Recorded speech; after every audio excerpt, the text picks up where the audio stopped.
جو کتاب لکھی نا تین انسانی زہر،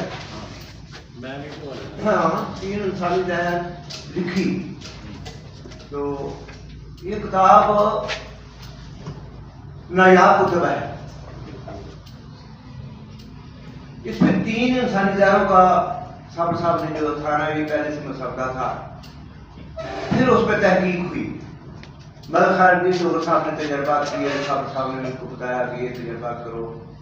تجربات کرنے کے بعد انہوں نے 6 زہر کیے، 6 انسانی زہر، 3 کے 6 تحریکیں کتنی ہیں؟ 6۔ اصحاب کے کتنے حصے ہیں؟ 2۔ نروس سسٹم کے 2 حصے ہیں نا، سینس اور آرڈر، اعصابی گدی اور اعصابی عضلاتی۔ ہر تحریک میں زہر پیدا ہوتا ہے۔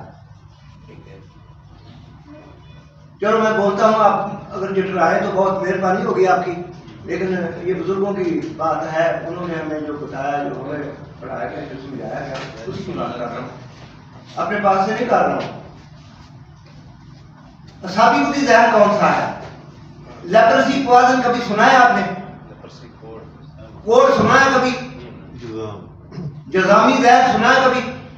یہ جذامی زہر جو ہے یہ اعصابی گدی تحریک میں ہوتا ہے، اور اچھی زہر جو ہے یہ اعصابی عضلاتی تحریک میں ہوتا ہے۔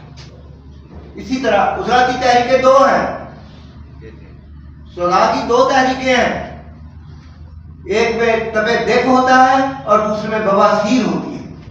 عضلاتی اعصابی میں تب دیکھ ہوتا ہے اور عضلاتی گدی میں جو ہے بواسیری زہر ہوتا ہے۔ اسی طرح گدی عضلاتی زہر میں سلی زہر ہوتا ہے، جب پیپ پڑتی ہے، پس پڑتی ہے، اور گدی اعصابی میں آپ کو پتا ہے لاسٹ جسے گنورین پوائزن کہتے ہیں، سوڈا کی زہر ہوتا ہے، ٹھیک ہے۔ لیکن یہ تحریک کے مطابق اعصابی زہر اور عضلاتی زہر اور گدی زہر ہی کہہ رہا ہے۔ مہربانی، شکریہ۔ یہ کتاب جو ہے یہ 1960 میں لکھی گئی، 1960 میں کتاب لکھی گئی تھی صابر صاحب نے، اور بعد میں جو پڑھائے گئے ہیں ملک خیرالدین ڈوگر صاحب اور رحمت بخش عباسی صاحب، ایسے ہی دوسرے بزرگوں کو بھی یہ شعر زہر سنانے